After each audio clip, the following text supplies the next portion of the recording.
আলহামদুলিল্লাহি ওয়া কাফা ওয়া সালামুন আলা ইবাদিহিল্লাযীনা আসতাফা আম্মা বা'দ। একজন ভাই জানতে চেয়েছেন, বাড়িতে যে সমস্ত মাকড়সা ঘোরাফেরা করে এগুলিকে মারা জায়েজ আছে কিনা। দেখুন, বাড়িতে যে মাকড়সা দেখা যায় অকারণে এই সমস্ত মাকড়সাকে মারা শরীয়তসম্মত জায়েজ নয়। তবে মাকড়সার দ্বারাই যদি কোনো ক্ষতি হয় বা ক্ষতির আশঙ্কা থাকে সেই ক্ষেত্রে মাকড়সাকে মারা যেতে পারে। কারণ ফতোয়া কিতাবের মধ্যে খুবই গুরুত্বপূর্ণ একটি কিতাব ফতোয়া হিন্দিয়ার মধ্যে এসেছে, ওয়ালা বাসা বিকাতলিন মা ইউযি মিনাল হাওয়ামি। এটি ফতোয়া হিন্দিয়ার মধ্যে এসেছে, যে সমস্ত কীটপতঙ্গের দ্বারাই মানুষের ক্ষতি হয় সেই সমস্ত কীটপতঙ্গ মারাতে কোনো অসুবিধা নেই, অর্থাৎ তাতে মারা যেতে পারে, এটা জায়েজ আছে।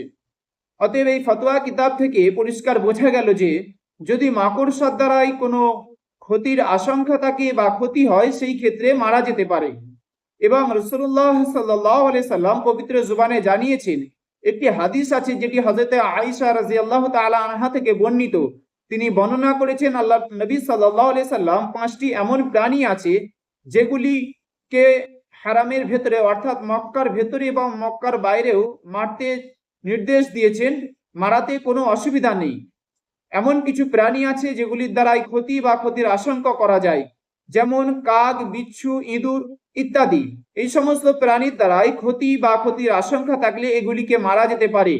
যদিও মাকড়সার বিষয়ে হাদিসে স্পষ্ট নেই, কিন্তু ফিকহার কিতাব থেকে এটি পরিষ্কার বোঝা যায় যে যদি মাকড়সার দ্বারাই কোনো রকম ক্ষতি বা ক্ষতির আশঙ্কা থাকে সেই ক্ষেত্রে মাকড়সাকে মারা যেতে পারে, এতে কোনো অসুবিধা নেই।